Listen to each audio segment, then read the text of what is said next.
أعوذ بالله من الشيطان الرجيم. بسم الله الرحمن الرحيم. لهم من فوقهم ظلل من النار ومن تحتهم ظلل ذلك يخوف الله به عباده. يا عباد فاتقون. والذين اجتنبوا الطاغوت أن يعبدوها وأنابوا إلى الله لهم البشرى فبشر عباد الذين يستمعون القول فيتبعون أحسنه أولئك الذين هداهم الله وأولئك هم أولو الألباب. أفمن حق عليه كلمة العذاب أفأنت تنقذ من في النار لكن الذين اتقوا ربهم لهم غرف من فوقها غرف مبنية تجري من تحتها الأنهار وعد الله لا يخلف الله الميعاد.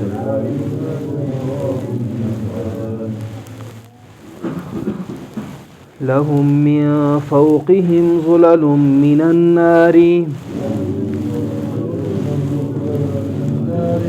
ان کے لیے آگ کے بادل ہوں گے ان کے اوپر. وَمِن تَحْتِهِمْ ظُلَلٌ اور ان کے نیچے بھی بادل ہوں گے. ذَلِكَ يُخَوِّفُ اللَّهُ بِهِ عِبَادًا اس ہولناک منظر کے ذریعے سے اللہ اپنے بندوں کو ڈراتا ہے. یا عباد فاتقون اے میرے بندو مجھ ہی سے ڈرو. والذین اجتنبوا الطاغوت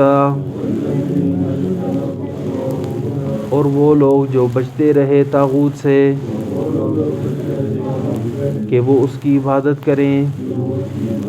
وَأَنَابُوا إِلَى اللَّهِ لَهُمُ الْبُشْرَى اور انہوں نے رجوع کیا اللہ کی طرف ان کے لیے خوشخبری ہے. فَبَشِّرْ عِبَادِ بس آپ خوشخبری سنا دے میرے بندوں کو. الَّذِينَ يَسْتَمِعُونَ الْقَوْلَ جو غور سے باتوں کو سنتے ہیں. فَيَتَّبِعُونَ أَحْسَنَهُ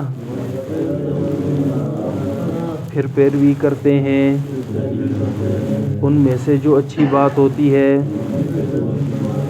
أُولَئِكَ الَّذِينَ هَدَاهُمُ اللَّهُ یہی وہ لوگ ہیں کہ اللہ نے ان کی رہنمائی کی. وَأُولَئِكَ هُمْ أُولُو الْأَلْبَابِ اور یہی عقل والے لوگ ہیں. أَفَمَنْ حَقَّ عَلَيْهِ كَلِمَةُ الْعَذَابِ کیا جس شخص پر ثابت ہو گئی بات عذاب کی. أَفَأَنْتَ تُنْقِذُ مَنْ فِي النَّارِ کیا آپ چھڑا سکتے ہیں اس شخص کو آگ میں سے؟ لیکن الذین اتقوا ربہم، البتہ وہ لوگ جو اپنے رب سے ڈرتے رہیں، لہم غرف من فوقہا، ان کے لیے بالا خانے ہوں گے، من فوقہا غرف مبنیہ، اونچی اونچی عمارتیں ہوں گی، تجری من تحتها الانہار، بہتی ہوں گی ان کے نیچے نہریں، وعد اللہ، اللہ کا وعدہ ہے، لا یخلف اللہ المیعاد، اللہ خلاف نہیں کرتا اپنے وعدے کے، لہم من فوقہم ظلل من النار ومن تحتہم ظلل۔ ماقبل فرمایا گیا کہ یہ ایمان والو بندو اللہ سے ڈرو، اور جو نیکی کی جگہ ہے وہ یہی دنیا کی جگہ ہے۔ اگر نیکی کی کرنے میں مشکل درپیش ہو رہی ہے تو اللہ کی زمین کشادہ ہے، اور جو تکالیف آئیں گی تو صبر کرنے والوں کو اللہ بغیر حساب و کتاب کے بدلہ دیں گے۔ اسی طرح فرمایا کہ اے نبی آپ کہہ دیجئے کہ میں اللہ کی خالص بندگی کرتا ہوں اور پہلا فرما بردار ہوں، اگر بالفرض میں نے بھی اللہ کی نافرمانی کر لی تو مجھے بھی ڈر ہے بڑے دن کے عذاب کا، اور ان سب دلائل کے باوجود بھی اگر تم نہیں مانتے ہو تو جس کی چاہو اب عبادت کرو اللہ کے سوا، لیکن نقصان اٹھانے والے تو اصل وہ لوگ ہوں گے جو اب قیامت کے دن اپنی جانوں کا اور اپنی اہل کا نقصان کر بیٹھیں گے، اور سنو یہ سب سے بڑا نقصان بھی یہی ہے، لہم من فوقہم ظلل من النار، ان کے اوپر بھی آگ کے بادل ہوں گے، ومن تحتہم ظلل، اور ان کے نیچے بھی بادل ہوں گے، ذالک یخوف اللہ بہ عبادہ، یہی وہ باتیں ہیں، اس ہولناک منظر سے اللہ اپنے بندوں کو ڈراتا رہتا ہے، یا عبادی فاتقون، اے میرے بندو ڈرو مجھ سے۔ یہاں اللہ رب العزت نے ذکر کیا کہ محبوس ہوں گے آگ میں، یعنی اوپر نیچے آگ کا مطلب یہ آگ کے بادل اوپر ہوں نیچے ہوں، یعنی آگ ہر طرف ان کے ہوگی، اور وہ آگ میں ایسے محبوس ہوں گے کہ ذرا برابر بھی ادھر ادھر ہل نہیں سکیں گے آگ سے، اور آگ کی سزا، اور پھر اس ہولناک منظر سے قرآن کریم میں ذکر کرنے کا مقصد اللہ رب العزت نے بتا دیا کہ اس ہولناک منظر کا ذکر کرنے کا مقصد یہ ہے کہ بندو اللہ سے ڈر جاؤ، یا عبادی فاتقون، اے میرے بندو مجھ سے ڈر جاؤ، مجھ سے ڈرو، والذین اجتنبوا الطاغوت، اور وہ لوگ جو بچتے رہے طاغوت سے، ان یعبدوها، کہ کہیں اس کی عبادت کر لیں وہ، یعنی طاغوت کی عبادت سے اپنے آپ کو بچاتے رہے۔ طاغوت کسے کہتے ہیں؟ کل ما عبد به فهو طاغوت، ہر وہ چیز جس کو اللہ کے ساتھ یا اللہ کے مد مقابل میں پکارا جائے، شریک کیا جائے، یا اللہ کے مد مقابل میں اسے مانا جائے، وہ طاغوت ہے۔ اسی طرح طاغوت شیطان کا بھی نام ہے۔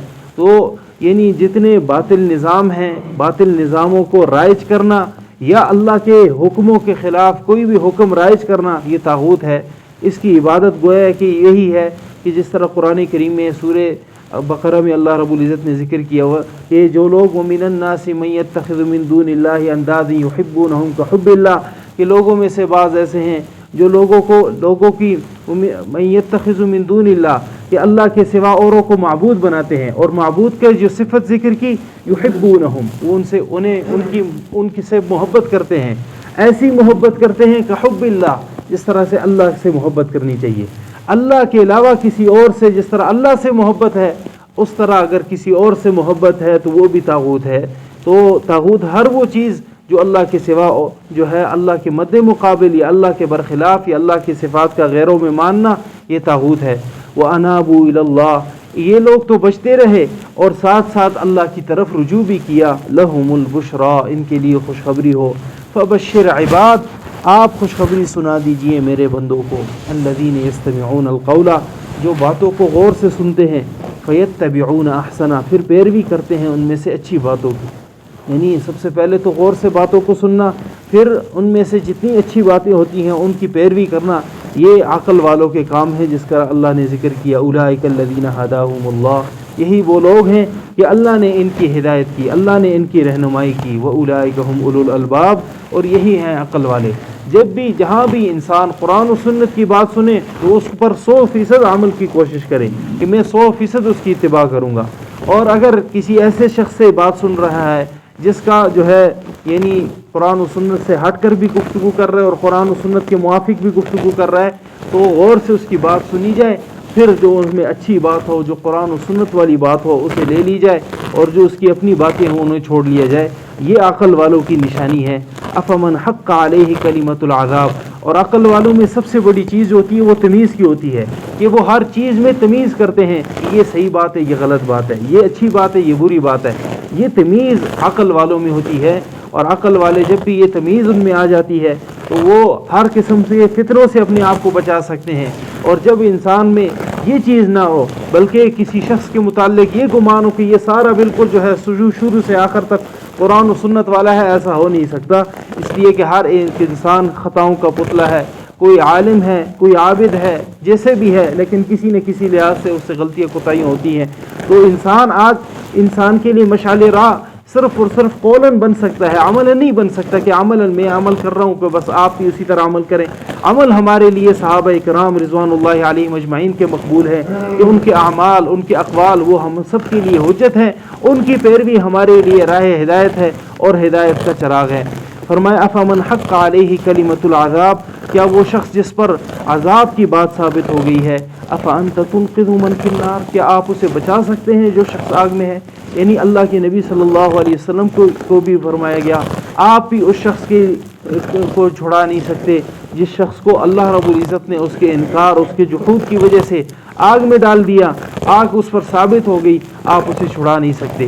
تو یہاں اس بات میں تحدید ہے کہ اللہ کے نبی صلی اللہ علیہ وسلم بھی نہیں چھڑا سکتے کسی شخص کو بھی، ہاں اللہ اجازت دے تو وہ الگ بات ہے۔ لیکن الذین اتقوا، البتہ وہ لوگ ہیں جو اپنے رب سے ڈرتے رہیں، لہم غرف من فوقہا غرف مبنیہ، ان کے لیے بنا خانے ہوں گے اوپر نیچے، غرف مبنیہ بڑی بڑی اونچی قسم کی عمارتیں، بڑی اونچی قسم کی عمارتیں ہوں گی، اوپر نیچے بالا خانے ہوں گے، تجری من تحتها الانہار، نیچے ان کی نہریں جاری ہوں گی۔ وعد اللہ، اللہ کا وعدہ ہے، لا یخلف اللہ المیعاد، اللہ اپنے وعدے کے خلاف نہیں کرتا۔ اللہ ہم سب کو نصیب فرمائے۔ لہم من فوقہم ظلل من النار، ان کے لیے ان کے اوپر بھی آگ کے بادل ہوں گے، ومن تحتہم ظلل، اور ان کے نیچے بھی بادل ہوں گے۔ ذالک یخوف اللہ، ان باتوں سے اللہ ڈراتا ہے، بھی اس کے ذریعے سے عبادہ اپنے بندوں کو۔ یا عبادی فاتقون، اے میرے بندو مجھ ہی سے ڈرو۔ والذین اجتنبوا الطاغوت، اور وہ لوگ جو بچتے رہے طاغوت سے، ان یعبدوہا، کہ کہیں اس کی عبادت نہ کر لیں، وانابوا الی اللہ، اور انہوں نے رجوع کیا اللہ کی طرف، لہم البشریٰ، ان کے لیے خوشخبری ہے۔ فبشر عباد، آپ خوشخبری سنا دیجئے میرے بندوں کو۔ الذین یستمعون القول، وہ لوگ جو باتوں کو غور سے سنتے ہیں، فیتبعون احسنہ، پھر وہ پیروی کرتے ہیں ان میں سے اچھی باتوں کی۔ اولئک الذین ھداھم اللہ، یہی وہ لوگ ہیں کہ اللہ نے ان کو ہدایت دی۔ واولئک ھم اولو الالباب، اور یہی لوگ ہیں عقل والے۔ افمن حق علیہ کلمۃ العذاب، کیا وہ شخص جس پر عذاب کی بات ثابت ہو گئی، افانت تنقذ من فی النار، کیا آپ اسے بچا سکتے ہیں آگ میں سے؟ لیکن الذین اتقوا ربہم، لیکن وہ لوگ، البتہ وہ لوگ جو ڈرتے رہے اپنے رب سے، لہم غرف من فوقہا، ان کے لیے بالا خانے ہوں گے اوپر نیچے، غرف مبنیہ، اونچی اونچی عمارتیں، تجری من تحتها الانہار، بہتی ہوں گی ان کے نیچے نہریں۔ وعد اللہ، اللہ کا وعدہ ہے، لا یخلف اللہ المیعاد، اللہ اپنے وعدے کے خلاف نہیں کرتا۔